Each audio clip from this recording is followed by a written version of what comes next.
अस्सलाम वालेकुम, मैं हुई रबनाज शाह को लाहौर में खुशामदीद। मैं बिल्कुल ठीक ठाक हूँ। यकीनन आप सब भी बिल्कुल खैरियत और आफियत के साथ ठीक ठाक होंगे और जहाँ कहीं भी होंगे एक अच्छी सुबह का आगाज़ कर रहे होंगे। नाज़रीन, अगर आप किसी काम या शे का वक्ती थोड़ा फ़ायदा छोड़कर मुस्तकबिल के ज़्यादा फ़ायदे को तरजीह देते हैं तो आपका शुमार दुनिया के उन खुशनसीब और दूर अंदेश अफराद में होता है जिनकी ज़ात के बैंक में सेल्फ़ कंट्रोल जैसी कीमती वस्तु मौजूद है। इस सेल्फ़ कंट्रोल को हम क्या कह सकते हैं, तो इस पे हम आपको बताएंगे। सेल्फ़ कंट्रोल यानी कि ख़ुद पर काबू वो खूबी है जिसमें इंसान का रिमोट खुद अपने हाथ में हो और वो खुद शनास, पुरएतमाद और मजबूत क़ुव्वत इरादी जैसी खुसूसियात का मालिक हो। अपनी जज्बाती कैफियत पर पूरा कंट्रोल रखने और सब्र के साथ जज्बात को मुनज़्ज़म करने की सलाहियत के गुण से पूरी तरह आशना हो। ये खासियत इंसान को जो है वो इस काबिल बनाती है कि उसके ज़रिए कोई भी शख्स अपने जो अहदाफ हासिल करने में बासानी कामयाब हो जाता है। अक्सर लोगों का जो मिजाज कुछ यूँ भी होता है कि फ़ौरी फ़ायदे के असूल को ही ज़िंदगी समझ लेते हैं। ज़िंदगी की चाहत तो हर किसी को होती है, लेकिन तवील इंतज़ार के बाद में उनका जो नुक्ता नज़रिया होता है कि ना जाने कितना इंतज़ार करना पड़ना है, अभी जो है बस इसी से काम चलाया जाएगा, या जब कि बहुत कम लोग ऐसे होते हैं जो देर तक इंतज़ार कर लेते हैं लेकिन बाद में मिलने वाले ज़्यादा बड़े फ़ायदे की खातिर कम फ़ायदे भले फ़ौरी हो छोड़ ही देते हैं। कुछ लोगों पर उनकी लालच या बेसब्रेपन की वजह से ज़्यादा देर तक रुकना गिरा गुजरता है, इसलिए वो कम फ़ायदे पर ही जो है वो समझौता कर लेते हैं और अपने इसी जो मजाज की वजह से माशरे में कोई खातिर ख्वाह जो मुकाम है वो हासिल ही नहीं कर पाते। जबकि कामयाबी का राज तवील मेहनत और देर पा नताइज में है। इस्तकामत के साथ सब्र का दामन जो है वो थामे रहने से ही और थामे रखने से मकासद हासिल हुआ करते हैं। और यही वजह है कि जो लोग सब्र इख्तियार करते हैं उनके इरादे और अज़्म पुख्ता होते हैं, बड़े मकसद बनाते और अपनी मेहनत और कोशिश तरदीर जारी रखते हुए बड़े फ़वाइद हासिल करते हैं और अपनी जो मंजिल है वो उसको पा लेते हैं। ऐसे लोग अपने रिश्तों में जो है मजबूत होते हैं और खुशहाल ज़िंदगी बसर कर रहे होते हैं। तो ये था आज का पैगाम। आगे बढ़ते हैं, बात कर लेते हैं कि आजकल सोशल मीडिया का ज़माना है और सोशल मीडिया पर हर दूसरा माहिर जो है वो खाने पीने की चीज़ों पर पाबंदी लगाता नज़र आता है। कोई कहता है कि तेल ना खाएं, ये जहर है, तो कोई ये भी कहता है कि देसी घी के बगैर ज़िंदगी जो है वो नामुकम्मल है। और इवन ये भी कहा जाता है कि सफ़ेद आटे को बीमारियों की जड़ भी कहा जाता है। तो कोई फार्मी चिकन को इंसानी सेहत के लिए ख़तरा बताता है। कुछ लोग फ्रीज़ फूड के ख़िलाफ़ हैं तो कुछ बाज़ार से मिलने वाली सब्जियों को केमिकल्स की आमाशका कहते हैं। अब आवाम खुद भी सोचने पर मजबूर है कि उन्होंने खाना क्या है। अगर तेल नहीं, घी नहीं, आटा नहीं, इवन चिकन और सब्जियां नहीं, तो फिर खाना क्या है। सोशल मीडिया पर इतनी कन्फ्यूजन है कि लोग परेशान हैं कि वो किस बात की तरफ जो है वो जाएं, किसको माने और किसकी जो है बात डाइट के हवाले से माननी चाहिए कि नहीं। तो आज जो है इस पर ही हम बात करेंगे और हम यही जानने की कोशिश करेंगे कि इन सब दावों में आखिर कितनी हकीकत है। तो इस पर बात करने के लिए हमने दावत दी है अपने प्रोग्राम में न्यूट्रिशन है आमना अली, उनकी तरफ चलते हैं, उनसे बात करते हैं। आमना, वेलकम जाकर लाहौर में, कैसी हैं आप? मैं बिल्कुल ठीक हूँ, आप कैसी हैं? मैं बिल्कुल ठीक ठाक हूँ। अभी हम बात करें कि सोशल मीडिया का ज़माना है आजकल और सोशल मीडिया में पॉडकास्ट चल रही है, व्लॉगिंग चल रही है, क्या खाना चाहिए क्या नहीं खाना चाहिए। तो इसकी वजह से हम देख रहे हैं कि लोगों को खुद भी समझ नहीं आ रही कि देसी घी का इस्तेमाल करना चाहिए, कौन से ऑयल का इस्तेमाल करना चाहिए कि नहीं करना चाहिए। बिल्कुल ये आपने बिल्कुल सही बात की है। आजकल हर कोई डॉक्टर बना हुआ है और आज मैंने बल्कि पिछले दिनों में एक न्यूज़ आपने भी सुनी होगी, वायरल हुई थी कि चैट जीपीटी से एक 60 ईयर ओल्ड वो पेशेंट थे, उन्होंने चैट जीपीटी से कोई डाइट प्लान फॉलो किया था और वो इतना ख़तरनाक साबित हुआ कि उनको हॉस्पिटल जाना पड़ा। तो इस हद तक लोग जो है वो सेल्फ एक्सपेरिमेंट्स करते हैं। जिस तरह डॉक्टर्स आपको कहते हैं कि सेल्फ मेडिकेशन आपने नहीं करनी, अगर कोई बीमारी है, कोई मसला हुआ है, खुद से दवाइयाँ नहीं लेनी। इसी तरह हम न्यूट्रिशनिस्ट के तौर पे यही कहते हैं कि कोई भी अगर आप वेट लूज़ करना चाहते हैं, वेट गेन करना चाहते हैं, या कोई हार्ट का पेशेंट है, ब्लड प्रेशर का पेशेंट है, तो एक दफ़ा प्रॉपर हेल्थ केयर एक्सपर्ट से, किसी न्यूट्रिशनिस्ट से, डाइटिशियन से कंसल्ट करके अपने लिए कस्टमाइज्ड डाइट प्लान बनवा लें जो आपकी बॉडी टाइप के लिहाज से हो। वो हर आपके मेडिकल एस्पेक्ट को अपने जहन में रखते हुए आपके लिए डाइट प्लान बनाते हैं कि आपके गोल्स क्या हैं, उस हिसाब से बनाते हैं। तो आप एक दफ़ा मशवरा कर लें, कंसल्टेशन ले लें, आपको एक डायरेक्शन मिल जाए, फिर आप उसको फॉलो करते रहें। बिल्कुल ऐसा ही है। तो सोशल मीडिया पर खाने को नुकसानदेह भी कहा जा रहा है कि ये खाना चाहिए, जैसे भी मैंने बात की देसी घी की, और देसी घी घरों में भी तैयार हो रहा होता है, लेकिन जो सोशल मीडिया पर इस वक्त चल रहा है ट्रेंडिंग में कि आप जो ज़्यादा ऑयली खाना ना खाएं। अगर ज़्यादा ऑयली खाना नहीं खाना चाहिए तो ऑयल की जो क्वालिटी कौन सी होनी चाहिए फिर? देखिए, कोई भी चीज़ है उसकी ज़्यादती के नुकसान आते हैं। अगर देसी घी भी है उसमें नो डाउट देसी घी कंपैरेटिवली बाकी ऑयल से बेहतर ऑप्शन है, लेकिन आप कोई भी चीज़ है उसको कितना इस्तेमाल करें और किस तरह इस्तेमाल करें, ये चीज़ बहुत मैटर करती है। तो देसी घी भी मैं हमेशा यही कहती हूँ, अगर लेना है एक दिन में 1 टीस्पून आप ले लें।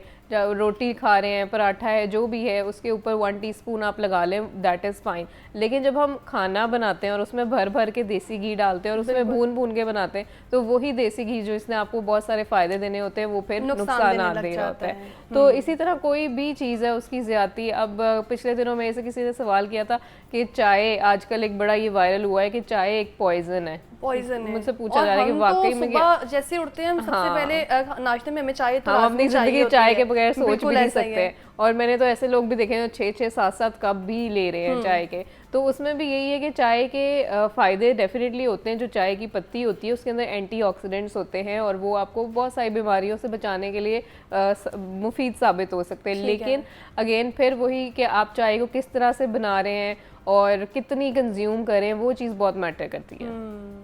तो चाय जो है वो सिर्फ यही कहा जाता है, लेकिन जो हम देख रहे हैं सोशल मीडिया पर वहाँ ये भी कहा जा रहा है कि डाइट प्लान इवन बताए जा रहे होते हैं कि आपने नाश्ते में क्या खाना है, आपने लंच में क्या खाना है। तो वो जो डाइट प्लान बता रहे होते हैं उसमें क्या हम यूँ आंखें बंद करके उसको फॉलो कर सकते हैं? देखिए, लोग ना इसको बहुत अंडर एस्टिमेट करते हैं इस बात को कि डाइट प्लान जो है ना वो आपकी पूरे दिन की डाइट है, कि आपने पूरे दिन में ये चीज़, पूरे दिन का एक स्केड्यूल है आपका।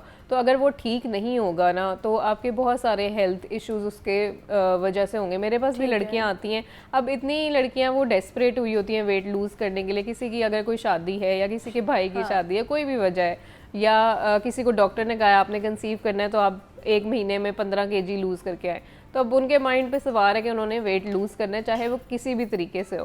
हालांकि हमेशा जो वेट लॉस है वो हेल्दी तरीके से ही आपको करना चाहिए। आप सब कुछ खाएं, थोड़ा थोड़ा खाएं, पोर्शन कंट्रोल करके खाएं। तो ये जो डाइट प्लान है ना, ये हमेशा आप किसी न्यूट्रिशनिस्ट से ही कंसल्ट करके अपने मुताबिक बनवाएं। इधर उधर से देख के, चैट जीपीटी, गूगल वगैरह उधर से देख के आप अगर बनाएंगे, हर चीज़ हर एक के लिए नहीं होती। तो ये बहुत सारी डेफिशिएंसीज जो है आयरन की, विटामिन डी की, डिफरेंट मिनरल्स, विटामिन्स की डेफिशिएंसीज इसी वजह से होती हैं। ये हम इतने लंबे अरसे तक ऐसी डाइट फॉलो कर रहे होते हैं जो हमें नुकसान दे रही होती है। ठीक है, तो देसी घी की हम बात करें तो ऐसा कौन सा इसके अलावा घी है, ये ऑयल है जो हम इस्तेमाल कर सकते हैं? लेकिन जो ऑयल्स होते हैं ना, उनका एक हम कहते हैं स्मोकिंग पॉइंट होता है कि उस पॉइंट के बाद आपने उसको नहीं पकाना, ठीक है, क्योंकि वो फिर डेंजरस हो जाता है। वो अगर आप हाई हीट के ऊपर किसी भी ऑयल को बहुत देर तक पकाएंगे, घंटा 2 घंटा आप उसके ऊपर भूनी जाएंगे, अपना खाना बनाए जाएंगे, तो उसका स्मोकिंग पॉइंट जब क्रॉस होगा तो वो उसके अंदर कार्सिनोजेनिक कंपाउंड्स बनेंगे, यानी कैंसर कॉजिंग कंपाउंड्स उस ऑयल के अंदर बनेंगे। और हम क्या करते हैं कि वही घी जो बच जाता है वो फिर रख लेते हैं, और वो फिर नेक्स्ट टाइम जब हमने कुकिंग करनी होती है तो वही घी फिर दोबारा इस्तेमाल किया जा सकता है। क्योंकि अक्सर हम यही मैं कही थी कि एक फ्राई करती हैं करेले, भिंडी, और वही जो ऑयल है दोबारा जो वो खाने में इस्तेमाल करती हैं। ये भी मैंने जैसे आपको कहा कि जब आप एक तेल को इस्तेमाल करें, उसका स्मोकिंग पॉइंट क्रॉस हो चुका है, अब आप उसको डिस्कार्ड कर दें, आप उसको फेंक दें, उसको इस्तेमाल, क्योंकि जब दोबारा आपने उसको हीट करना है, फिर मज़ीद आप उसको हीट करी जाएंगे, उसकी जो कॉम्पोजिशन है वो चेंज होगी और फिर वो कैंसर कॉजिंग कंपाउंड्स उसमें बनेंगे। तो किसी भी तेल को इतना ज़्यादा हीट के ऊपर आप ना लंबे अरसे तक इस्तेमाल करें। ऑलरेडी हमें ज्वाइन किया अटक से, जो है उनका ताल्लुक़ है, इरफान नाम है उनका। अस्सलाम वालेकुम इरफान, कैसे हैं आप? वालेकुम अस्सलाम मैडम, क्या हाल है? ठीक हो? मैं ठीक ठाक, आप बताएं। ठीक है, अल्हम्दुलिल्लाह। मैडम, मेरा सवाल है कि रोजाना बच्चे सुबह जो है वो मैदे के पराठे खाते हैं, क्या वो उनकी सेहत के लिए रोजाना ठीक है या उसमें तब्दीली करनी चाहिए या क्या लेना चाहिए नाश्ते के लिए? ठीक तो है वो जी। रोजाना मैदे के पराठे। जी, सवाल आपने सुना है कि उनका भी यही सवाल है कि जो बच्चे हैं वो सफ़ेद आटे का इस्तेमाल उनके घर में ज़्यादा हो रहा है और बच्चे जो उसके अलावा कुछ खाना पसंद भी नहीं करते हैं। हाँ, और आई थिंक उन्होंने पराठे की बात की पराठे है की कि बात वो की है। घी के पराठे खाते हैं। तो देखिए, कोई बच्चों के हवाले से मैं यही कहती हूँ कि जो डाइट है ना, उसमें वैरायटी होनी चाहिए। एक ही चीज़ बार बार डेली बेसिस पे आप उनको ना दें, क्योंकि हमारी बच्चे ग्रोइंग एज में होते हैं और उनकी फिजिकल एक्टिविटी भी ज़्यादा होती है, खेलना कूदना, उनको डिफरेंट वाइटामिन और मिनरल्स की ज़रूरत ऐसा होती ही है। है। तो अगर एक ही चीज़ वो रोज़ाना की बेसिस पे खाएंगे तो फिर उनको वो सारे वाइटामिन और मिनरल्स नहीं मिलेंगे नहीं जो मिलने उनको चाहिए। तो अगर वो खाली एक ही वो हर चीज़ की न्यूट्रिशनल वैल्यू अलग होती है ना, जैसे अगर पराठा है उसके अंदर और न्यूट्रिएंट्स हैं, अगर आप अंडा खा रहे हैं उसके अंदर आपको और चीज़ें मिल रही हैं। बाय द वे, अंडा जो है वो बच्चों के लिए बहुत ज़रूरी है। नाश्ते में एक अंडा उनको लाजमी दें, क्योंकि वो ब्रेन डेवलपमेंट के लिए, बॉयल या फ्राई? वो जो भी मर्जी है, आपके ठीक पास है। ऑप्शन है, आप दे सकते हैं। आप बॉइल्ड दे दें, फ्राइड दे दें, अंडा बस जाना चाहिए उनके अंदर। तो जो इनका सवाल था, पराठा जो है वो आप दें, अच्छी चीज़ है, लेकिन डेली बेसिस पे नहीं। आप उसमें डिफरेंट वैरायटी ऐड कर सकते हैं। किसी दिन आप अंडा दे सकते हैं, किसी दिन पराठा दे सकते हैं। तो डिफरेंट डेली बेसिस पे आप चेंज करके दें।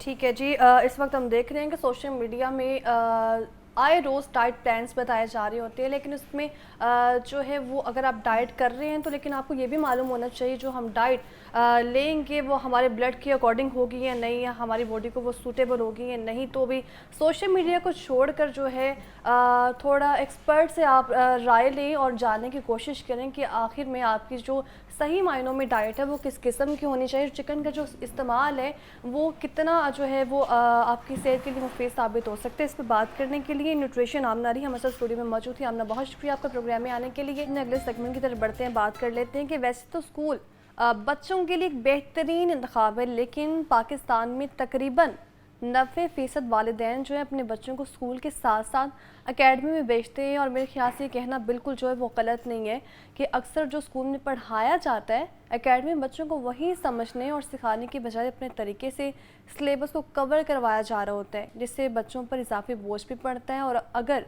बच्चे स्कूल के बाद स्कूल में ही पढ़ाएंगे या फिर मसामिन की घर एकेडमी या ऑनलाइन ट्यूशन लेते हैं तो बहुत ज़्यादा चांसेस हैं कि बच्चे स्कूल में कुछ भी नहीं सीख पाएंगे, क्योंकि उन्हें मालूम है कि सबक सीखने समझने के लिए उनको एकेडमी तो जाना ही जाना है, फिर स्कूल में ज़ोर लगाएं या दिमाग खपाने की क्या ही ज़रूरत है। तो आज के सेगमेंट में हम इसी मौजू पर बात करेंगे कि आखिर जो वालिदैन बच्चों को स्कूल के साथ एकेडमी क्यों भेजते हैं और स्कूल की जिम्मेदारी हकीकी मायनों में है क्या। तो इस पर बात करने के लिए हमें ज्वाइन किया माहिर तालीम में, उनकी तरफ चलते हैं। रज़ाउर रहमान हमारे साथ स्टूडियो में मौजूद हैं। सर वेलकम कहते हैं आपको जागो लाहौर में। कैसे हैं आप? जी मैं ठीक ठाक, थैंक यू वेरी मच। जागो लाहौर की पूरी टीम का बहुत शुक्रिया जी सर। आज तालीम में सर, चूँकि हम बात कर रहे हैं कि स्कूल या एकेडमी, अगर दोनों की बात करूँ मैं तो बेहतर ऑप्शन क्या है? स्कूल देखें एक बेहतरीन ऑप्शन इसलिए कहलाई जाती है क्योंकि स्कूल दुनिया भर में ये फॉर्मल एजुकेशन स्कूल के ज़रिए दी जाती है। ठीक है। एकेडमीज़ का रवाज तो आपको पाकिस्तान में नज़र आएगा या शायद लाहौर में ज़्यादा नज़र आए और दुनिया के बहुत कम ममालिक हैं जहाँ पे एकेडमीज़ हैं, बल्कि इंडिया ने भी अपने जो एकेडमीज़ हैं उसके ऊपर पाबंदी लगा दी है पिछले सालों में। और लेकिन ये पाकिस्तान एक वाहिद मुल्क है, इसे खुशकिस्मती कहा जाए कि बदकिस्मती कहा जाए, कि जहाँ बच्चों को एकेडमीज़ में क्रैमिंग के लिए बुलाया जाता है। और जो स्कूल की एजुकेशन है, जैसे आप एक स्कूल में आप बहुत सारी जो इम्पोर्टेंट चीज़ें सीखते हैं ना, उसमें सबसे पहले हॉलिस्टिक डेवलपमेंट बच्चों को करवाई जाती है। बिल्कुल। हॉलिस्टिक डेवलपमेंट में आपकी मेंटली जो स्किल्स हैं उसको पॉलिश किया जाता है, आपकी जो वर्बल स्किल्स हैं जिसे आप कॉग्निटिव थिंकिंग भी कहा जा सकता है, कॉग्निटिव स्किल्स भी कहा जा सकता है, उनको डेवलप किया जाता है। स्कूल्स में आपकी इमोशनल स्किल्स पे काम किया जाता है, सोशल स्किल्स पे काम किया जाता है, कम्युनिकेशन स्किल्स पे काम किया जाता है। तो स्कूल्स के पास जो एक दायरा कार है बच्चों को पढ़ाने का, वो एक फोकस्ड और गोल के तहत होता है। और गोल वो ये होता है कि बच्चे के अंदर हॉलिस्टिक डेवलपमेंट करनी है और उसके अंदर दुनिया में रहने सहने के ये सारे गुण आने चाहिए। उसका मकसद ये होता है। जबकि जो एकेडमी है उसका मकसद ये होता है कि बच्चे के नंबर जो हैं 1200 में से 1190 आने चाहिए या 1200 के करीब करीब आने चाहिए और हमारा बच्चा डॉक्टर या इंजीनियर बनना चाहिए।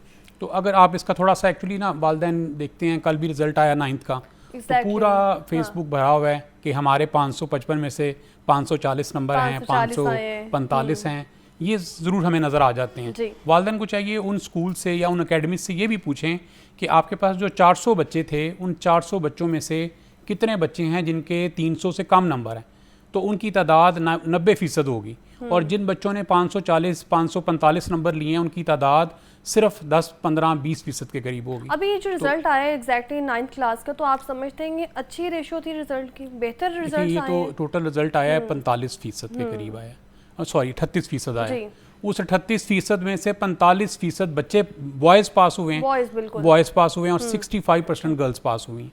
तो अब ये जो 65% जो गर्ल्स पास हुई हैं और 38% बॉयज़ पास हुए हैं। बिल्कुल, और लास्ट ईयर बात करें तो 44% कहा था और अब तो 45 यानी 1% का इजाफा हुआ है बस। जी नहीं 38% आया इजाफा, 38% आया।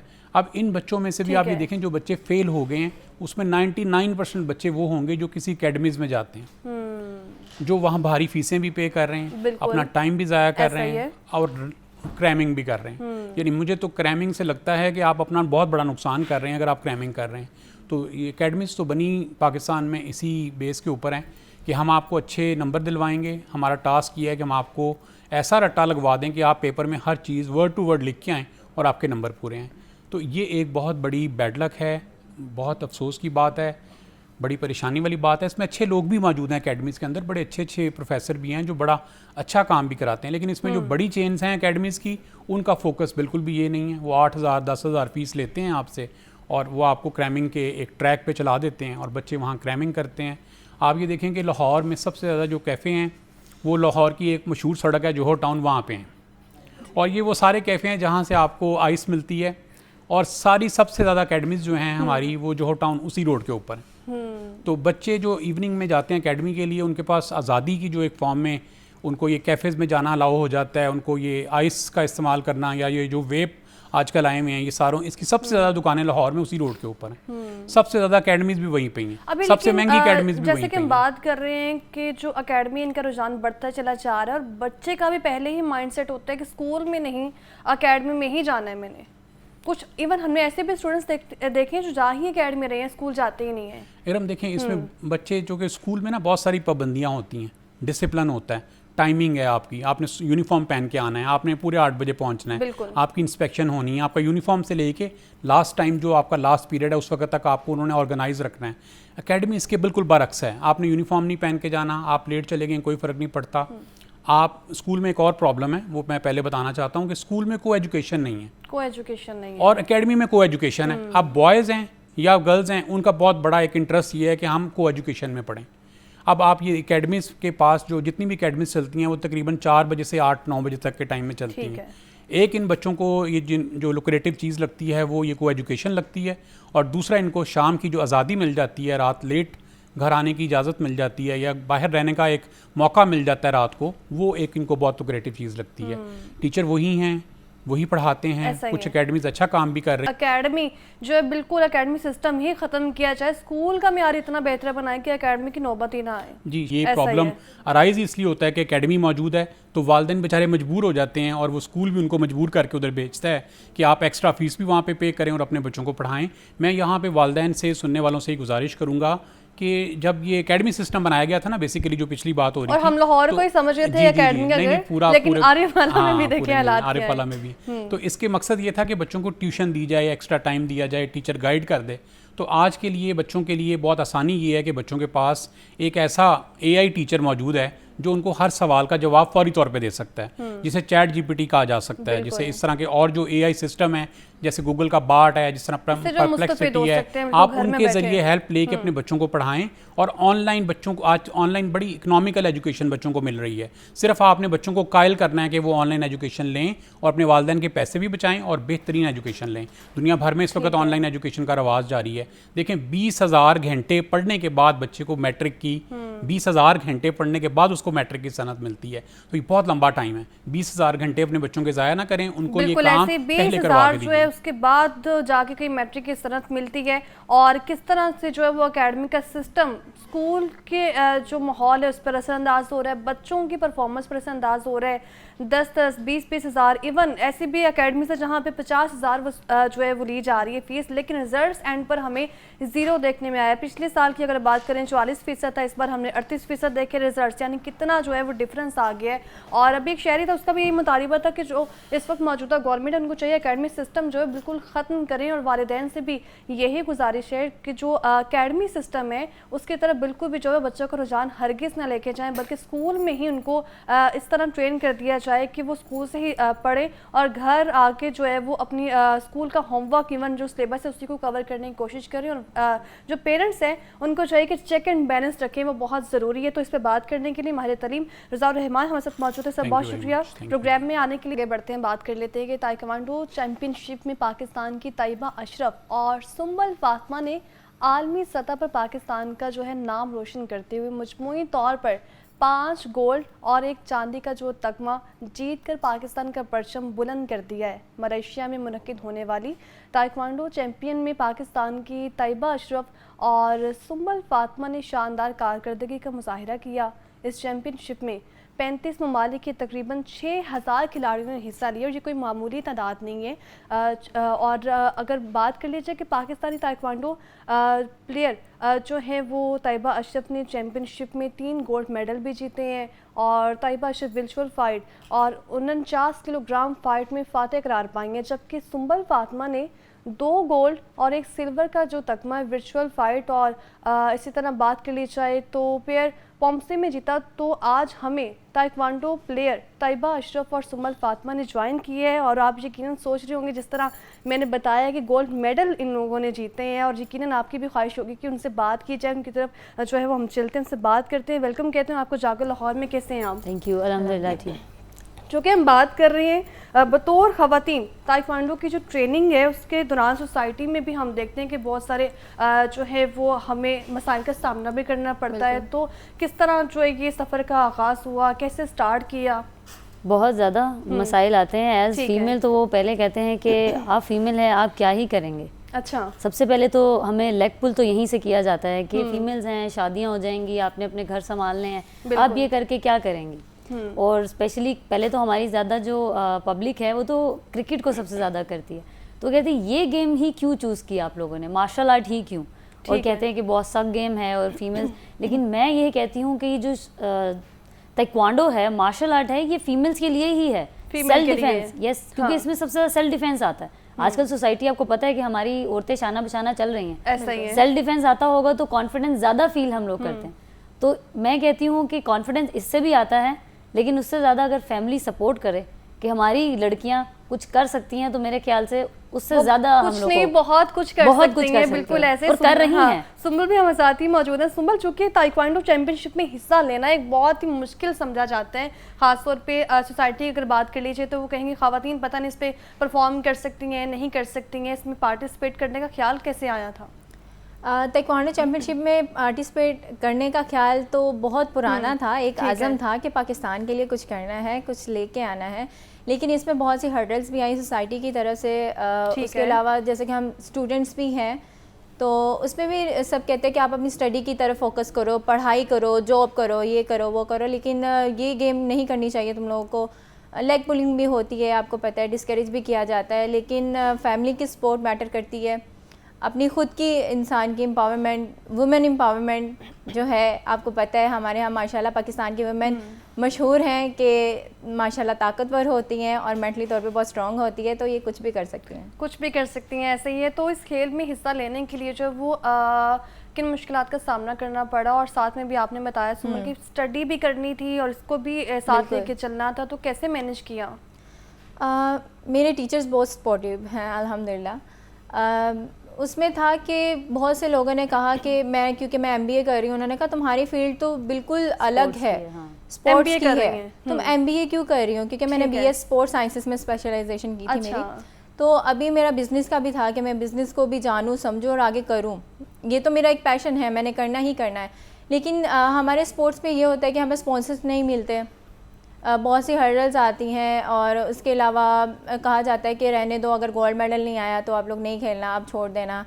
ऑब्वियसली बात है, जब घर वाले ये चीज़ें देखते हैं कि हम इतना स्ट्रगल कर रहे हैं, तो उन्हें भी होता है कि चले, बच्चियां हैं, इनका फ्यूचर है आगे, तो इन्हें जो है इस फील्ड में नहीं जाना चाहिए, अपनी स्टडी करें। एक वही लाइन जो बनाई हुई है सबने, उसी लाइन में चलें सीधा सीधा। लेकिन हमारी फील्ड ऐसी है कि अल्हम्दुलिल्लाह हमने इसको परसू किया। लेकिन मेरे ख्याल से माशरे ने जो कहना है, लोगों ने जो बातें करनी है वो तो करेंगे करनी है। लेकिन अगर हम कुछ करके दिखाएंगे तो वो बातें उन्होंने करनी है, चाहे वो अच्छी हो चाहे वो बुरी हो। पहले वो बुरी करेंगे फिर वो अच्छी करेंगे। तो माशरे का काम है बातें करना ही है। तो जैसे ये है कि एमबीए का इसकी दफ़ा बोला कि स्पोर्ट्स की फील्ड है, तुम एमबीए कर ही नहीं सकती, इसको तो इतना कहा गया कि तुम एमबीए कर ही नहीं सकती, तुम तो स्पोर्ट्स करती हो, स्पोर्ट्स के साथ कैसे मैनेज करोगी। अल्हम्दुलिल्लाह मैंने भी अपनी डिग्री बीएस ऑनर्स किया था, एमबीए किया है मैंने, और 2 स्पोर्ट्स मैंने साथ साथ की थी। और अल्हम्दुलिल्लाह मैं निकाहफाइड हूँ। मेरे ससुराल वाले, मेरे घर वाले तो करते ही हैं, मेरे ससुराल वाले, मेरे हस्बैंड सब सपोर्टिव हैं। मेरे ख्याल से अगर हमारी सोसाइटी ऐसे हो जाए तो हमारी फीमेल्स बहुत आगे जा सकती हैं। ठीक है, अभी आपने बताया कि आपने जो ट्रेनिंग भी दी है, तो सुंबल को ट्रेन करने में कितना टाइम लगा था? सुंबल को ट्रेन करने में इतना टाइम नहीं लगा। मैं ट्रेनर तो बहुत ज़्यादा, मैं कोच बहुत ज़्यादा हार्श हूँ थोड़ा तो लेकिन ये है कि ये भी स्टूडेंट बहुत अच्छी है, ये कर जाती है। मेरी बहन है तो हम लोग उसमें लाइट वेट में नहीं रहते, क्योंकि जब आपको पता है घर में ट्रेनिंग करवानी पड़े तो थोड़ा सा सख्त होना पड़ता है। तो लेकिन ये है कि डांट बर्दाश्त कर लेती थी आप बहन की? एज अ कोच तो इसको पता है कि मैं उस वक्त बिल्कुल वो नहीं देखती। मैं अपनी मदर को भी ट्रेनिंग करवाती हूँ, और हम लोग जो है टीएस फिटनेस के नाम से क्लब चला रहे हैं, तो मैं वहाँ एज नहीं देखती। कोई एज ज़्यादा एज का भी आ जाए, लगती मैं बहुत यंग हूँ, लेकिन जब एक कहते हैं ना कोच का रुतबा आ जाए, उस्ताद का रुतबा आ जाए, तो फिर वहाँ ये नहीं देखा जाता कि ये एज से ज़्यादा है मेरी या एज से छोटी है। हमने उसके अंदर ये रखना है कि मैं कोच हूँ, आपको सुननी है मेरी। मैं ये कहती हूँ कि मैं बहुत सख्त हूँ, लेकिन उसके लिए आपके लिए बेहतरी भी है। मैंने बहुत से स्टूडेंट्स जो हैं वो पंजाब यूनिवर्सिटी में भी, बाकी यूनिवर्सिटीज़ में भी एडमिशन्स करवाए हैं, लड़कियों को तैयार किया है, और अल्हम्दुलिल्लाह हम और भी फ्यूचर में इंशाल्लाह तैयार कर रहे हैं। अभी आपने बताया कि जो घरेलू लड़की है ख़ास तौर पे, अगर वो इसमें आना चाहती है, पार्टिसिपेट करना चाहती है, तो कितना टाइम उसको जो है वो दरकार होगा इसके लिए, ट्रेनिंग के लिए? टाइम जो है वो तो हर चीज़ में लगता ही लगता है। वो डिपेंड करता है हर इंसान के अंदर भी कि उसके अंदर कितनी कैपेसिटी और कितना वो जल्दी उसको परसू करता है, कितनी जल्दी अडेप्ट करता है। तो मेरे ख्याल से जो आप ब्लैक बेल्ट का सफ़र है और जो इंटरनेशनल खेलना है, वो 1 से 2 साल आपके लगते हैं ट्रेनिंग पे। तो ये ज़रूरी है कि आप अज़म कितना रखते हैं। कभी कभी तो हमारे कुछ प्लेयर्स हैं, उन्होंने गिव अप कर दिया। आप अगर मेरी ज़बरदस्ती आपसे ये जो ट्रेनिंग करवाई जा रही है, ये आप खुद करना चाहते हैं, हाँ, ये मैटर करती हैं, ये मैटर करता है। जैसे अब हम लोग पढ़ने के लिए बच्चों को डाल देते हैं कि भाई आप पढ़ने चले जाएं, लेकिन वो फिर वो पढ़ाई का मज़ा नहीं आता। वो उस चीज़ का मज़ा होता है जब हम लोग चाहते हैं। और मेरे ख्याल से हार के जब जीतना वो अलग मज़ा होता है। कहते हैं गिर के संभलना होता है। तो बच्चा जब तक गिरता नहीं है तो वो चलना सीखता नहीं है। तो जब तक हमने भी बहुत से जो है टूर्नामेंट्स हारे हैं इंटरनेशनली। मैंने 6 साल वेट किया है। 2019 में मैंने इंडिया को हरा के गोल्ड लिया था, तो मैंने वेट किया, इंडिया को हरा के तब भी जो है वो गोल्ड मेडल लिया था। और गोल्ड मेडलिस्ट हमारे साथ ही मौजूद हैं, ताइबा अशरफ और सुंबल फातिमा भी हमारे साथ मौजूद हैं। और हैरत की बात यह कि बहन ने ही ट्रेन की है सुंबल को, और अभी ये एक बेहतरीन मिसाल है हमारी सोसाइटी के लिए, जो कहते हैं कि ख़वातीन आगे नहीं बढ़ सकती हैं, आगे नहीं जा सकती हैं, कुछ कर नहीं सकती हैं, तो ये उनके लिए एक बेहतरीन मिसाल है। तो ताइबा अशरफ और सुंबल फातिमा हमारे साथ स्टूडियो में मौजूद थी। आप दोनों का बहुत शुक्रिया। वापस आएंगे ब्रेक के बाद।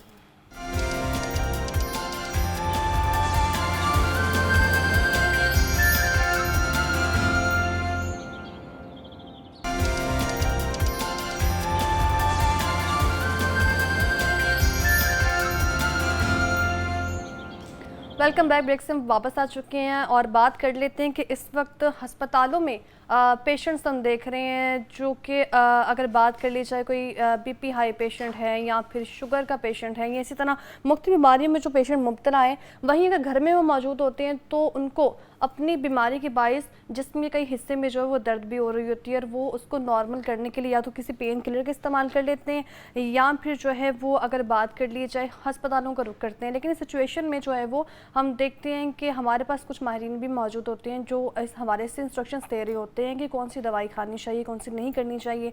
और अगर बात कर ली जाए बेहोशी की, यानी कि बेहोशी के लिए जो एनेस्थीसिया इस्तेमाल की जाती है उसकी कितनी इकसाम है, तो इस पर बात करने के लिए हमारे स्टूडियो में ही मौजूद हैं प्रोफेसर प्रोफेसर अशरफ सियाह हमारे साथ स्टूडियो में मौजूद हैं, जो कि प्रोफेसर ऑफ एनेस्थीसिया और आईसीयू के हेड भी हैं। तो उनकी तरफ चलते हैं। सर वेलकम कहते हैं आपको जाकर लाहौर में। कैसे हैं आप? अल्लाह का शुक्र, ठीक है सर। जो कि बात कर रहे हैं हम बेहोशी के लिए एनेस्थीसिया जो इस्तेमाल की जाती है, इसी टाइप्स की अगर मैं बात करूँ, कितनी है इसकी टाइप्स? हाँ जी, ये दो डिफरेंट जो अपने टॉपिक अभी आपने डिस्कस किया ना, एक ये कि जो एनेस्थीसिया है जिसमें हम दो तरह का एनेस्थीसिया इस्तेमाल करते हैं, जिसमें हम एक ऐसा सुन कर लेते हैं या पूरा बेहोश करते हैं।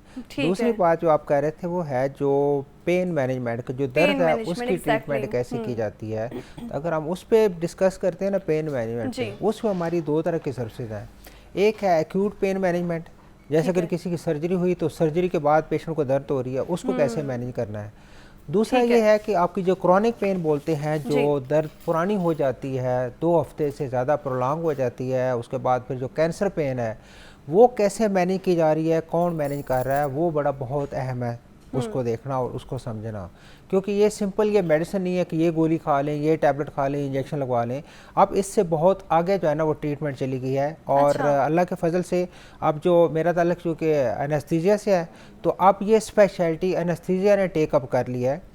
इसमें हमारे जो एनेस्थीसियोलॉजिस्ट हैं वो मैनेज कर रहे हैं। और अभी जो रिसेंटली हमारा जो कॉलेज ऑफ सीनियर सर्जन है, जो हमारा जो सबसे बड़ी डिग्री अवार्ड करता है, जो FCPS है, वो FCPS पेन मेडिसिन में भी स्टार्ट हो गई है। पहले छोटे डिप्लोमे थे, अब ये बड़ी डिग्री भी स्टार्ट हो गई है, बड़ी डिग्री भी आ गई। हाँ जी। तो अब इसमें ये है कि हम लोग जो है ना तकरीबन हर पब्लिक सेक्टर हॉस्पिटल में, प्राइवेट में पेन मैनेजमेंट सेंटर बने हुए, पेन क्लिनिक है, तो ये पेशेंट वहाँ पे रिपोर्ट करते हैं। और अगर पेन के बारे में अगर बात करें ना, तो WHO की तरफ से ये जो इंस्ट्रक्शन है कि ये 5th वाइटल साइन के जब भी आप किसी पेशेंट को चेक करते हैं, आप उसका ब्लड प्रेशर चेक करते हैं, हार्ट रेट चेक करते हैं, और उसके बाद उसका टेम्परेचर चेक करते हैं, रेस्पिरेशन, तो 5वीं चीज़ आपने चेक करनी है उसकी पेन की इंटेंसिटी क्या है। ये every time it should be monitored, क्योंकि पेन के बड़े बहुत ही साइकोलॉजिकल इफेक्ट होते हैं। मुझसे किसी एक दफ़ा हम डिस्कस कर रहे थे, तो किसी ने पूछा कि जी सबसे बुरी दर्द कौन सी है। तो मैंने कहा कि जी दर्द कोई भी हो अच्छी नहीं है। जिसको दांत के दर्द है वो कहेगा इससे बुरी कोई नहीं है, जिसको कान के दर्द है, जिसको अगर मतलब छाती में कोई दर्द हुई है, हार्ट की पेन हुई है, तो जिसको जो प्रॉब्लम होती है वो, तो हम इन सारी चीज़ों को एड्रेस करते हैं। अब जो एक्यूट पेन है उसको तो हम एड्रेस कर लेते हैं, कोई मसला नहीं हॉस्पिटलों में। जो क्रॉनिक पेन है उसके लिए बड़ी डिफरेंट मोडेलिटीज़ आ गई हैं। अब बहुत ज़्यादा अच्छी मेडिसिन भी आ गई हैं, ट्रीटमेंट भी आ गई है, जिसमें काफ़ी सारे गैजेट आ गए हैं। और उसमें जो मोस्ट रिसेंट जो एडवांसेस हुई हैं, जिसमें अल्ट्रासाउंड यूज़ कर रहे हैं, अल्ट्रासाउंड गाइडेड हम ब्लॉक्स लगा रहे हैं। उसमें नई मेडिसिन भी आ गई हैं जो ब्लॉक के साथ हम लगाते हैं। ख़ास तौर पे ये प्रॉब्लम होती है जिनको जो कैंसर वाले पेशेंट होते हैं, उनकी पेन बड़ी बहुत ही सीवियर होती है, वो आम मेडिसिन से ठीक भी नहीं होती। उसके लिए हमें बहुत ही एडवांस मोडेलिटीज़ यूज़ करना पड़ती हैं। तो ये तकरीबन हर हॉस्पिटल में ये चीज़ें आ गई हैं। तो अब जो एनेस्थीसिया है वो हम ये कहें कि जी सिर्फ ऑपरेशन थिएटर तक महदूद है, कि जी मरीज़ों को बेहोश किया और उसके बाद हम उसको होश, उससे बहुत आगे चले गए हैं। ये स्पेशलिटी काफ़ी स्प्रेड कर गई है, इसको ऑपरेशन थिएटर से बाहर लेके आ गए हम। और जितनी ये पेन की सर्विस थी ये सारी की सारी एनेस्थीसियोलॉजिस्ट दे रहे हैं। एनेस्थीसिया की हम बात करें तो अगर मैं इसकी टाइप्स की बात करूं, जिसमें जनरल एनेस्थीसिया है, रीजनल है, लोकल है, तो ज़रा इस पे भी रोशनी डालिएगा। और कौन सा जो पेशेंट है, चाहे वो शुगर का है, कैंसर का, इवन अभी आपने बात की, उसकी पेन जो है वो काबिल बर्दाश्त जो है वो होती है, नहीं होती बिल्कुल भी। तो कौन सी जो टाइप है वो किस पेशेंट के लिए सूटेबल होती है? हाँ जी, ये एक चूँकि काफ़ी एक लंबा सा टॉपिक है, आपने उसको जो क्वेश्चन पूछा ना, इसको मैं सिंप्लीफाई कर देता हूँ कि हम पहले एक ये था कि जी एक पेशेंट आया हमारे पास, उसको शुगर है या ब्लड प्रेशर है या प्रॉब्लम, कहते हैं ये मरीज़ बेहोशी के लिए फ़िट नहीं है। अब हम उससे बहुत आगे निकल गए हैं। अब हम कहते हैं कि जी पेशेंट अनफिट नहीं है एनेस्थीसिया के लिए। अब anaesthesia is made fit for that patient, कि हम उसको टेलर करते हैं उस पेशेंट के प्रॉब्लम के मुताबिक। कि अगर पेशेंट है जिसकी आप लेट से कि जी लेग की सर्जरी होनी है, उसको शुगर है, ब्लड प्रेशर है, उसको हम ऑप्टिमाइज़ करके उसको हम रीजनल एनेस्थीसिया की तरफ जाएंगे जो उसके लिए सेफ़ होगा। 100% सेफ़ तो कोई प्रोसीजर भी नहीं है, लेकिन जो उसके लिए जिसमें प्रॉब्लम कम से कम होगी हम उसको एड्रेस करेंगे।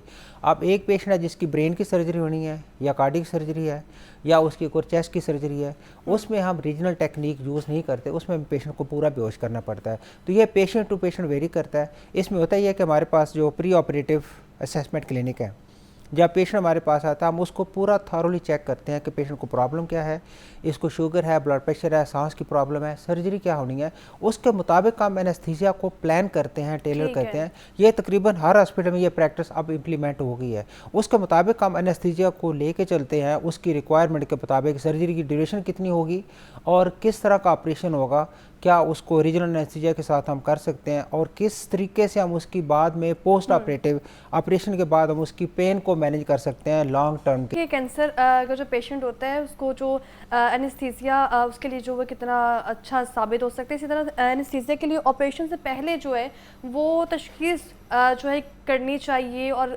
तशखीस जो की जाती है उसमें क्या शामिल होता है? हाँ जी, ये असल जो अभी नए आपके SOPs हैं ना, वो तो मुझे तो लगता है कि आप एनेस्थेटिस्ट हैं कि जितने आप अच्छे सवाल पूछ रही हैं ना, क्योंकि ये जो पेशेंट जब पहले आता है उसके बाद हम उसका थॉरो चेकअप करते हैं, इसको हम बोलते हैं प्री एनेस्थीसिया असेसमेंट। ठीक है। इस पेशेंट को पूरा एक हम उसका परफॉर्मा डिज़ाइन करते हैं, पेशेंट की प्रॉब्लम क्या है, उसकी एज और जेंडर के अलावा साथ की सर्जरी क्या है उसकी, इसको कोमॉर्बिड इसको हम बोलते हैं, शुगर है, ब्लड प्रेशर है, दमे की प्रॉब्लम है, उसको सारा चेक करके प्रॉब्लम वो चेक करने के बाद हम एनेस्थीसिया का प्लान डिज़ाइन करते हैं। ठीक है। जैसे कोई और बाकी चीज़ें हैं वो भी डिज़ाइन करते हैं सारा, कोई लेट्स से एक आपका कोई आर्किटेक्ट है वो चीज़ें डिज़ाइन करता है, हम एनेस्थीसिया को डिज़ाइन करते हैं। ये बेसिकली एनेस्थीसिया को मैं कहता हूँ दिस एन आर्ट।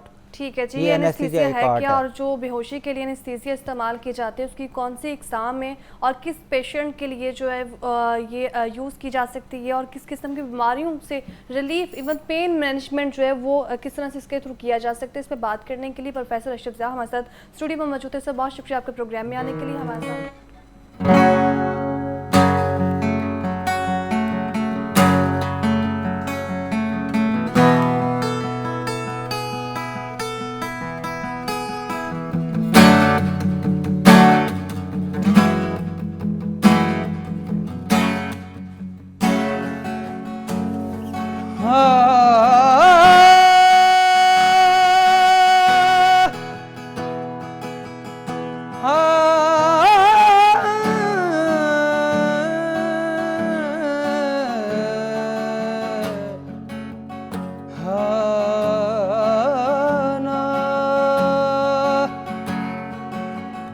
प्रेम के रंग में ऐसी डूबी बन गया एक रूप, प्रेम के रंग में ऐसी डूबी बन गया एक रूप, प्रेम की माला जब थे आप बनी मैं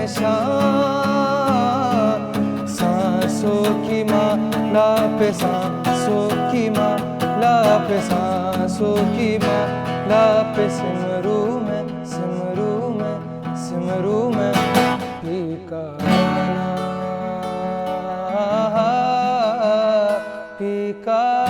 ना।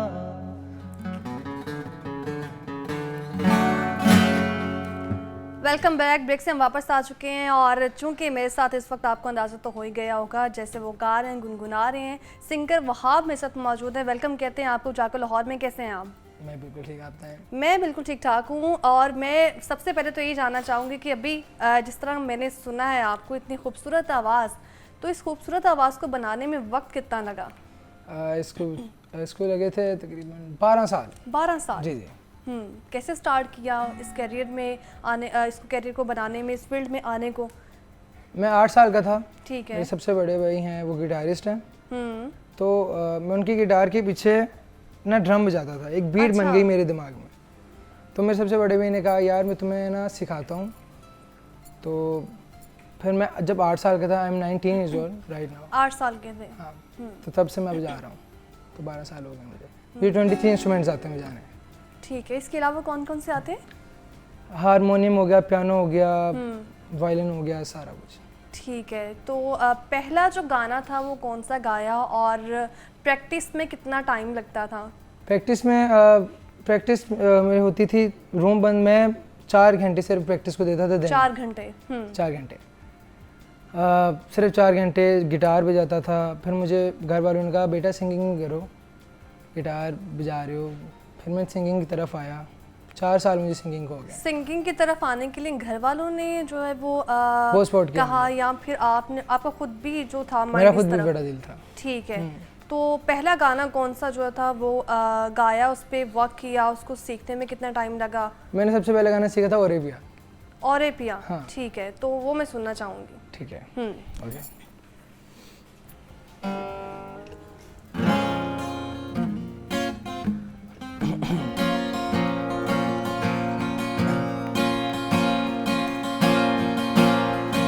उड़ने लगा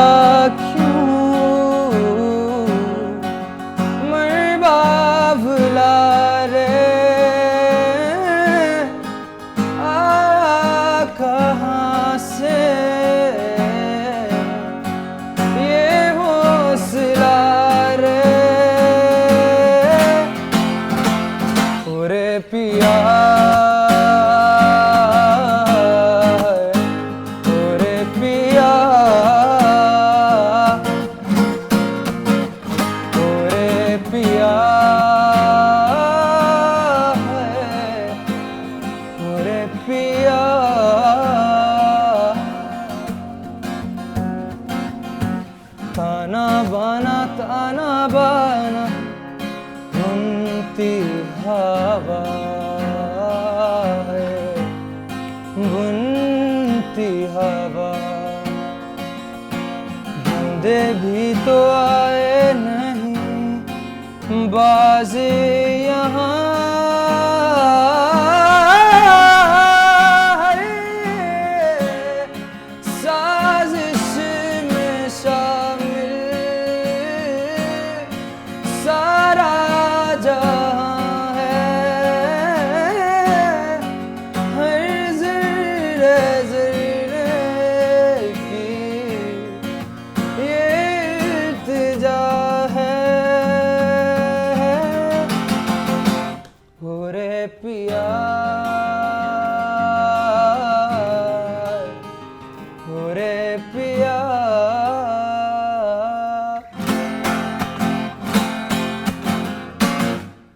खूबसूरत। तो वहाब इन फ्यूचर क्या सोचा हुआ है, इस फील्ड को कैसे आगे जो है वो लेके जाना है? पूरी कोशिश है बहुत आगे लेके जाऊँ इसको, क्योंकि मैंने अब सीरियस अब मैं लेना शुरू हो गया कि मैंने अब जाना है आगे। ठीक है। तो अभी तक अगर मैं बात करूं तो फैमिली में कोई था ऐसा जिसको आप चाहते थे कि मैं इसको फॉलो करके? हाँ। मेरे अब्बा जी अलहमरा जाते थे, उनके दोस्त हैं जैन पीरज़ादा, तो मैं उनके साथ जाता था अलहमरा। तो सारे गिटार बजा रहे होते थे, दरबुका बजा रहे होते थे, तो मैं जाता था। पापा को कहता था यार मैंने सीखना है यार। ठीक है। तो अब्बा जी कहते थे ठीक है आप सीखो। तो बस वहाँ से शौक पैदा हुआ, मैं जाता था देखता था लोगों को। ठीक है। तो कितना टाइम अभी आपने बताया 12 साल हो गए हैं इसको, और आगे इन फ्यूचर प्लान्स क्या हैं? और अगर मैं बात करूं कुछ ऐसे भी सिंगर्स हैं जिनको आजकल जो नए आने वाले सिंगर्स हैं फॉलो कर रहे हैं, जिनमें आतिफ असलम है, तो आतिफ असलम का भी कभी आपने कोई गाना जो गाया हो? होना था प्यार। तो ठीक है जी, होना था प्यार वो सुनेंगे हम आपसे। ओके।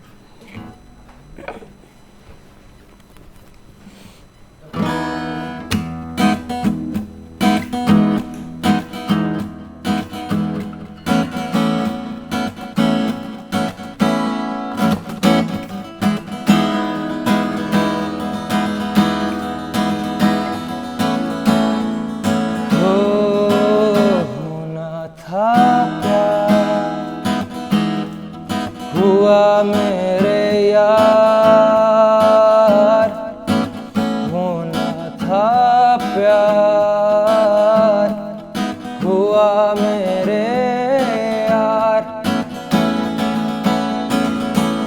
वो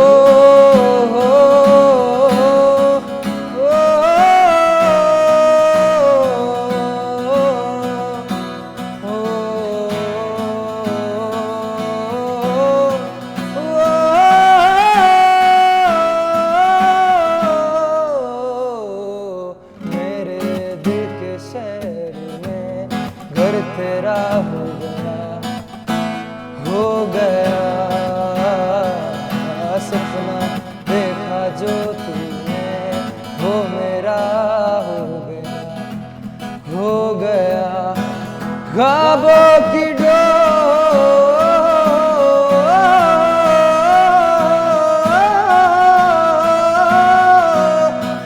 ख्वाबों की टूटे ना।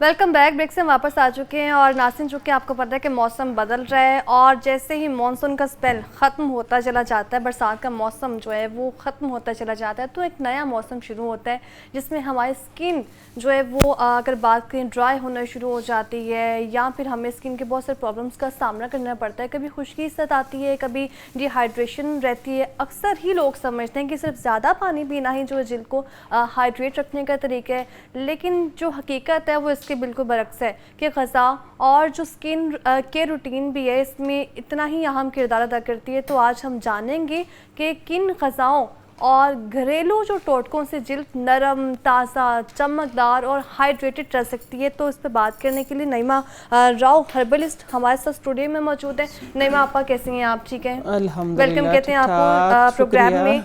चूँकि बात करेंगे मौसम बदल रहा है, बदलते मौसम के साथ साथ हमारी जो स्किन है वो भी बदलती रहती है। तो अभी हम देख रहे हैं कि डिहाइड्रेशन के इश्यूज़ हैं, स्किन जो है वो खुश्क होना शुरू हो जाती है।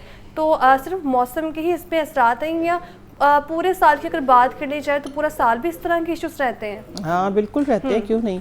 आप ये नहीं पूछेंगी कि आप हाइड्रेशन की बात करी और आपा है कि कॉटन पैड बनाई जा रही हैं। बिल्कुल, मैं यही सोच रही हूँ और यकीनन आप कुछ ना कुछ आज मजीद जो है वो ख़वातीन के लिए, इवन जो मर्द हजरात हैं जिनको स्किन जिनकी ड्राई रहती है उनके लिए भी कुछ ना कुछ होगा, सबके लिए। जी, ये आप लोगों के सामने मैंने ना देखें कॉटन के छोटे छोटे पैड्स बनाए हैं, ठीक है, इस तरीके के। अब देखिएगा ये कॉटन पैड बन गए हैं, ठीक है। ये मर्द, खवातीन, बच्चे, बड़े सबके लिए, ठीक है। लिए ये कॉटन पैड्स हैं।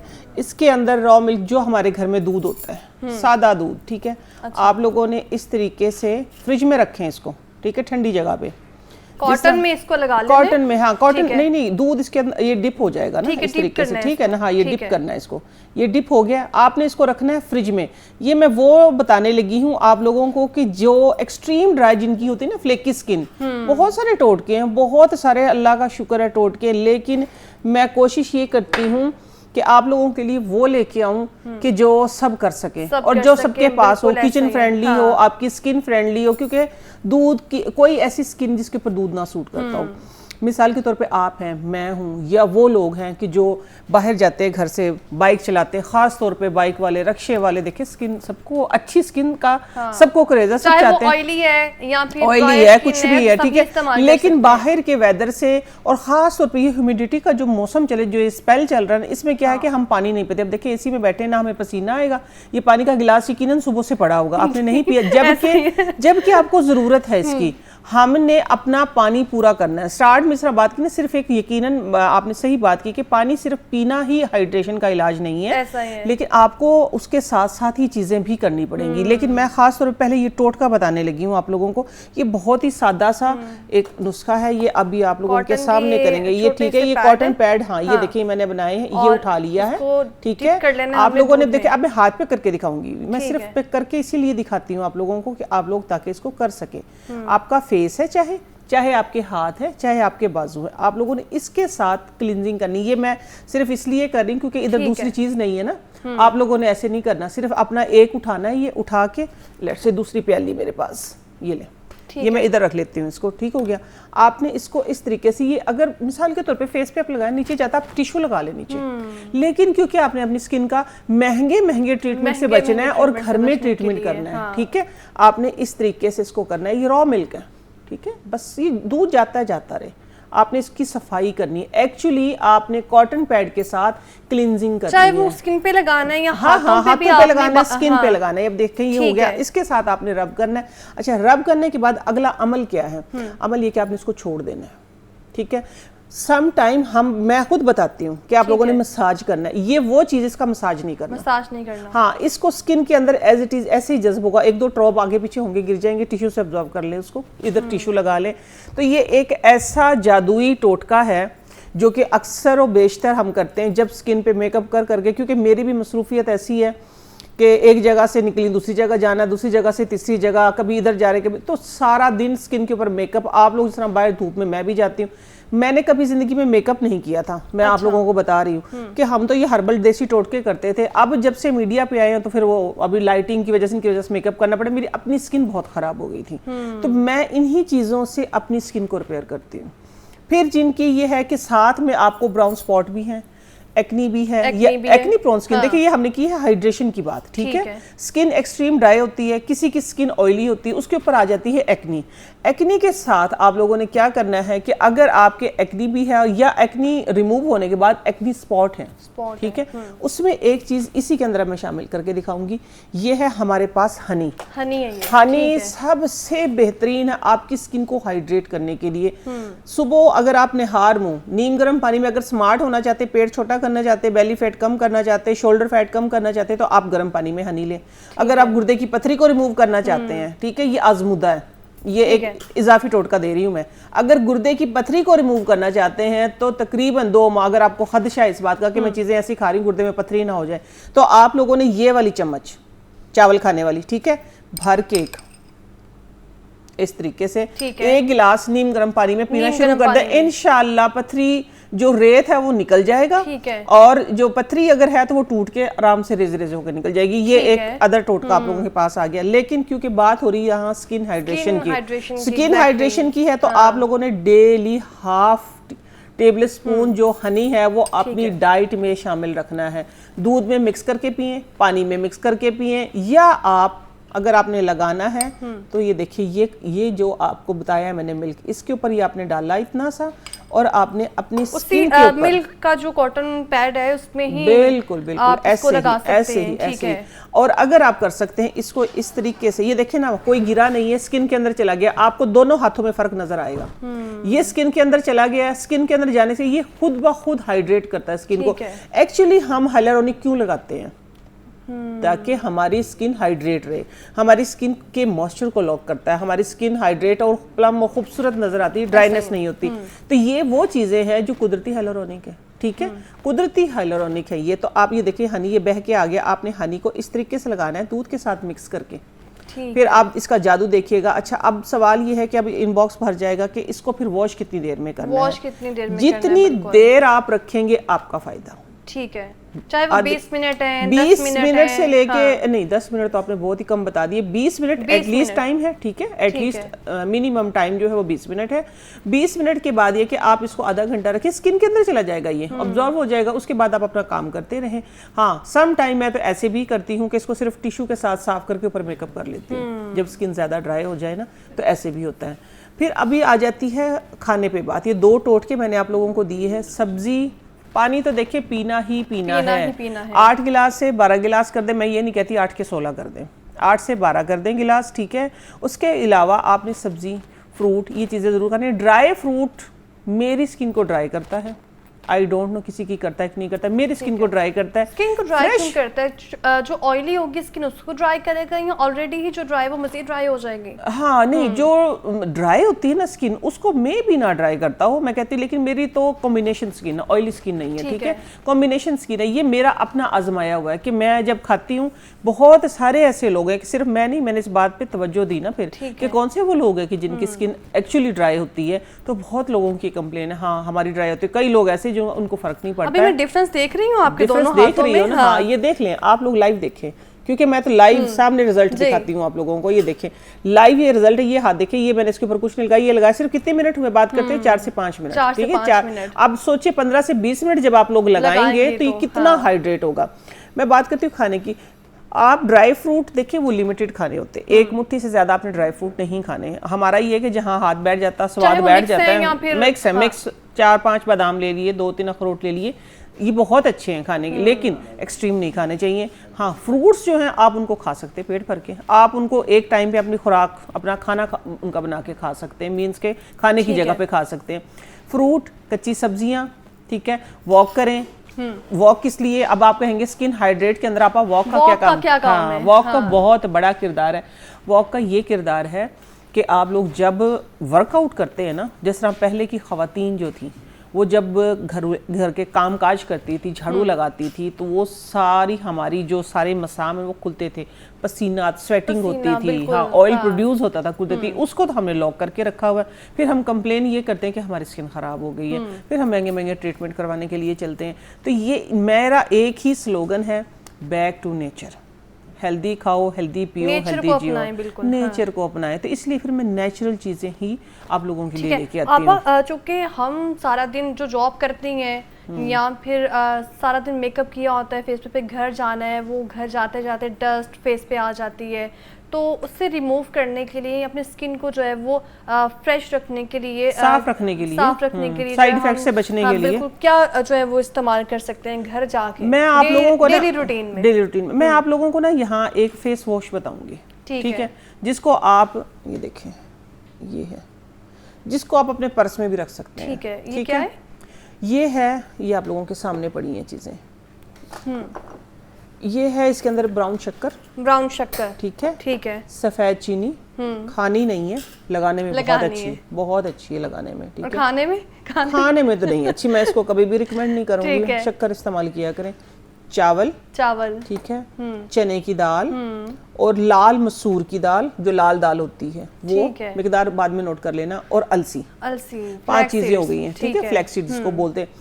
सब की आपने बराबर मिकदार लेनी है, ठीक है। सिर्फ आपने जो चीनी है वो कम ज्यादा आप कर सकते हैं, या इक्वल ले लें आप, 2-2 आपने टेबल स्पून ले लिया। चावल, चीनी और चावल है, चीनी है, हाँ जी, फ्लैक्स सीड है, शक्कर है, ठीक है, सफेद चीनी है, अच्छा आपने उसका पाउडर बना लेना है, ठीक है। पाउडर बना के आपने अपने पर्स में रखना है। पर्स में रखे, जब आप जाएंगी, लेट से मैं जाऊंगी, आप जाएंगी, हम जाते हैं, जाके जो हम फेस वॉश करते हैं, अगर तो आपका स्पेशल कोई फेस वॉश है, मैं किसी को किसी चीज से मना नहीं करती, कोई मेडिसिन खा रहा है खाता रहे, मेरे टोटके इस्तेमाल करे। जब आपकी बॉडी आपको इजाजत दे दे कि हाँ जी हमारे अंदर इतनी कैपेसिटी होगी, तो फिर आप आहिस्ता आहिस्ता मेडिसिन को छोड़ें। इसी तरह अगर आप कोई नाइट केयर, डे केयर, कोई भी अदर ब्रांड है, किसी का भी करें, आप करते रहें, लेकिन आपने साथ में ये जरूर करना है, पहले आपने ये करना है, मेकअप जब आप जाएंगी ना, सारी चीजों को मिक्स करके ये देखें ना, निकाल के दिखाने लगी हूँ ना, पाउडर बना देना, ये पाउडर बना दिया, मैं यही करती हूँ। इतना सा ये पाउडर हाथ पे निकाला साथ में, और आपने ये ले, मैं दूध डाल के दिखा देती हूँ आपको, ठीक है, ठीक हो दूध डाल सकते हैं या नहीं, मैं पानी डालती हूँ, ठीक है, लेकिन मैं अभी मेरे पास इधर पानी नहीं है ना, तो मैं आप लोगों को ये दूध डाल के दिखा दिया। वॉशरूम में रखें इसको, जहाँ पे आपका फेस वॉश रखा हुआ है, ठीक है। आपने इस तरीके से करना है इसको, ये थोड़ा सा थिक करके देखिएगा, ये एक स्क्रब टाइप बन गया जिसको हम स्क्रब, ये बहुत ही प्लेन है, स्क्रब में थोड़े से ग्रेन्स होते हैं, इसमें ग्रेन्स नहीं है, ठीक है, फाइन पाउडर है, बिल्कुल फाइन पाउडर है। ये करना है इसको इस तरीके से, ये देखें, सॉरी मसूर की दाल मेरे पास रखी थी, ये मसूर की दाल है, ठीक हो गया, ये सारी चीजें इसके अंदर हैं।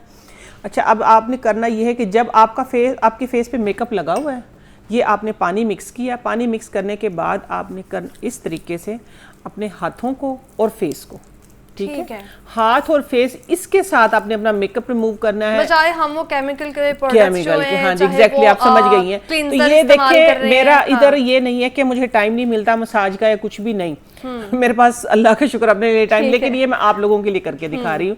इस तरीके से आप लोगों ने मसाज करना है, खास तौर पे जहाँ पे डार्क नकल है या एक्नी प्रोन स्किन है, एक्नी के निशान है, ठीक है, या एक्नी के निशान है, वहां पे आप लोगों ने थोड़ा सा, या आपको फ्रैकल है, मिलाजमा है, छाइयाँ हैं, कोई भी चीज़ है, ठीक है, डिस्कलरेशन है आपकी, डबल टोन है आपकी, कोई भी है, लाइट सी छाइयाँ बन रही, तो आपने उसका मसाज करना है, इसका मसाज करके बस आप फेस वॉश कर लें। पापा जो है वो हमें बता रही थी कि जो रेमेडीज़ हैं घर में जो कौन कौन सी इस्तेमाल की जा सकती हैं। ख़ुद भी अगर मेकअप किया हुआ सारा दिन रूटीन में मेकअप में ही है, तो फिर घर जाके जो स्किन फ्रेश करनी है, तो उसके लिए कौन से जो है मास्क इस्तेमाल किए जा सकते हैं। नईमा रॉ हमारे साथ मौजूद थी, बहुत शुक्रिया प्रोग्राम में आने के लिए। हमें दीजिए इजाज़त, कर फिर से मुलाकात होगी, अल्लाह हाफ़िज़।